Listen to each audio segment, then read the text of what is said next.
Hello, everyone. It's Monday, November 18th.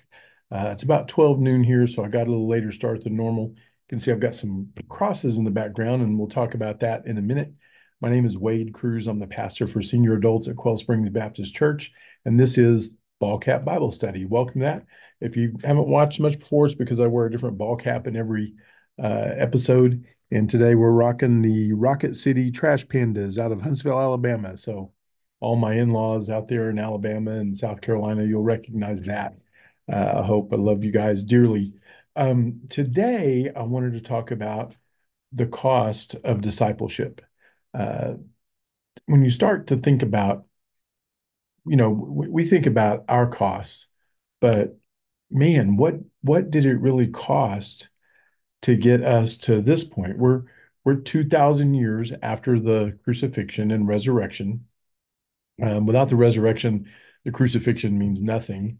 But a good friend of mine, one of my best friends actually, said they heard a quote that I'm gonna try to share it the way they said it. But the quote goes something like this: "If you're not sold out for Jesus, then you're on sale for the devil." Does that make sense? So it means if you're not sold out for Jesus, maybe there is a price that for which you can be bought. I don't like that. And I mean, that makes me look in the mirror. That causes me to have some self-reflection. So, that kind of what's your price? I mean, you look at the price that Jesus paid for us, for our souls, for our salvation. And it kind of reminds me of the verse out of Luke 9:23. I'm gonna read it. We have it memorized, but I'm gonna read it anyway on my phone. Can you see that? Okay. All right. This is Jesus, Luke 9, chapter 9, verse 23. And he said to them all, "If anyone wishes to come after me, he must deny himself, take up his cross daily, and follow me." So there's three things there.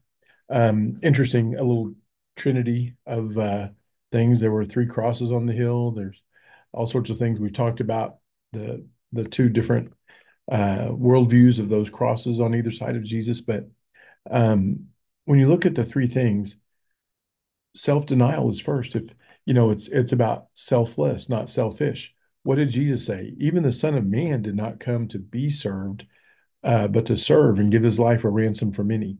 Um, you know, what are we dying for? Who are we dying for? Is there a hill you would die on? Uh, you know, we need to be consumed with the Lord. You are what you take in. The old thing, you are what you eat, you are what you consume. If you consume the world, guess what you're going to look like? If you consume the godly, guess what you're going to look like? The old saying that there's always a battle raging. My wife tells the kids at school all the time, there's two dogs inside of you fighting, and the one that you feed the most is the one that's going to win. The good dog or the bad dog? Which one are you feeding? So self-denial. I'm as guilty as the next guy as far as not um, doing that well enough. Self-denial, selfish, not selfish. There's a huge difference. Even if you just start with less self, eventually you'll get to selfless. So there's that self-denial. Then take up your cross daily. Look back here. Is do you have a burden for the Lord? Does He lay something on your heart? Do you have a cross to bear? And it's daily. It's all the time. It's not just for a season. It's not just for a moment. Take up your cross daily. It means you know uh, bear the burden of Christianity. You are supposed to be toxic to the world. The world should not like you. You should have a cross to bear. Uh, you know, we have a saying besides that one, if you're not sold out for Christ, you're on sale for the devil. But and follow me. Think about this. It should be obvious that you're a Christian. You should be seen and heard and known for bearing the cross of Christianity. The love of God should emanate from us. Um, you know, Following Jesus. it goes with that saying that we have in senior adult ministry here at Quail Springs Baptist Church that if Satan's not nipping at your heels, you're walking in the wrong direction. And not only that, look, deny yourself. So it's selfless living. Take up your cross daily. It's godly living. It's you and God against the world. And then follow Jesus.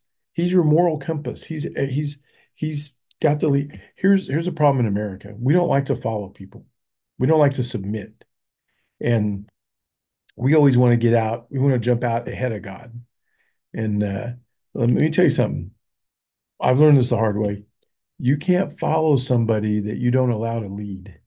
Are you allowing God to lead you? Are you allowing the Word of God to guide you? Are you allowing Jesus to be your moral compass, to set the tone, set the pace? It's real easy to try and get out ahead of him. Oh, you're not moving fast enough for me, God. You're not doing it the way I need it done. You're not. Well, whose timing is better? Whose way is better? God's. Follow him. Don't try to tell God where to go. You don't have to make up work for God. He's busy. Just like Henry Blackaby said, look at where God's at work and go join him. So follow God, follow Jesus. Deny yourself, take up your cross daily, and follow him. Don't put him aside. Don't try to set him on the shelf until you need him. Follow him. God is at work in every man's life. Be aware of it. Open your eyes. Figure it out.